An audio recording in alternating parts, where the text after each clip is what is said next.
Hi guys, ಎಲ್ಲರಿಗೂ ನಮಸ್ಕಾರ. ನಾನು ನಿಮ್ಮ ಪ್ರೀತಿಯ ರೂಪಾ ಬಡಿಗೇರ್ ಮಾತಾಡ್ತಾ ಇರೋದು. ನಾನು ಇವತ್ತಿನ ಈ ವಿಡಿಯೋದಲ್ಲಿ ಯಾವ ವಿಷಯದ ಬಗ್ಗೆ ಹೇಳಕ್ಕೊಂಟೇನಪ್ಪ ಅಂದ್ರೆ ಕನ್ನಡ ವ್ಯಾಕರಣದಲ್ಲಿ ಬರುವ ಕಾಲಗಳ ಬಗ್ಗೆ ಈ ವಿಡಿಯೋದಲ್ಲಿ ತಿಳಿಸ್ಕೊಡ್ತೀನಿ.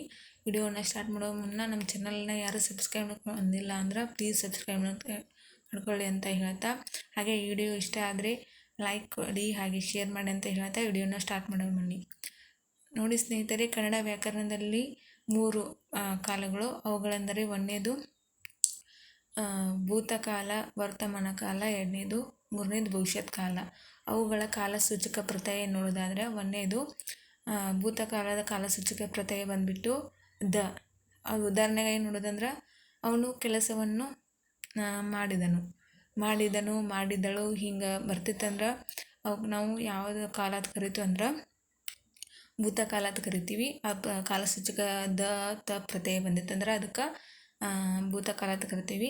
ಎರಡನೇದಾಗಿ ಯಾವ ಕಾಲ ಅಂದ್ರೆ ವರ್ತಮಾನ ಕಾಲ. ಅದು ಕಾಲಸೂಚಕ ಪ್ರತ್ಯಯ ನೋಡೋದಾದ್ರೆ ಉತ್ ಅಂತ ಈ ವಾಕ್ಯದಲ್ಲಿ ಉತ್ ಅಂತ ಬರ್ತಿತ್ತಂದ್ರೆ ಅದು ಕಾಲಸೂಚಕ ಉತ್ ಅಂತ ಪ್ರತ್ಯಯ ಬರ್ತಿತ್ತಂದ್ರೆ ನಾವು ಯಾವ ಕಾಲ ತಿಳ್ಕೊಬೇಕಂದ್ರೆ ವರ್ತಮಾನ ಕಾಲ ಅಂತ ತಿಳ್ಕೊಬೇಕು. ಉದಾಹರಣೆಗಾಗಿ ಅವನು ಕೆಲಸವನ್ನು ಮಾಡುತ್ತಾಳೆ ಹಿಂಗೆ ಉತ್ತಂತ ಹಿಂಗೆ ಪ್ರತ್ಯಯ ಬರ್ತಿತ್ತಂದ್ರೆ ಅದು ವರ್ತಮಾನ ಕಾಲ ಅಂತ ತಿಳ್ಕೊಬೇಕು.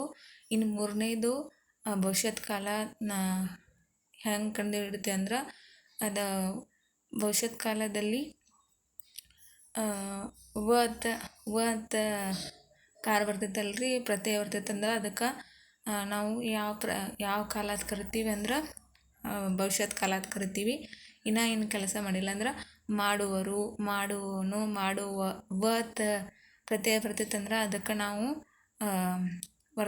ವರ್ತಮಾನ ಕಾಲ ಅದಕ್ಕೆ ನಾವು ಭವಿಷ್ಯತ್ ಕಾಲ ಅಂತ ಕರಿತೀವಿ. ಈ ವಿಡಿಯೋ ಇಷ್ಟ ಆದ ತಿಳ್ಕೊತೀನಿ. ಇನ್ನು ಪ್ಲೀಸ್ ಸಬ್ಸ್ಕ್ರೈಬ್ ಅಂತ ಹೇಳ್ತಾ ವಿಡಿಯೋನ ಇಲ್ಲಿ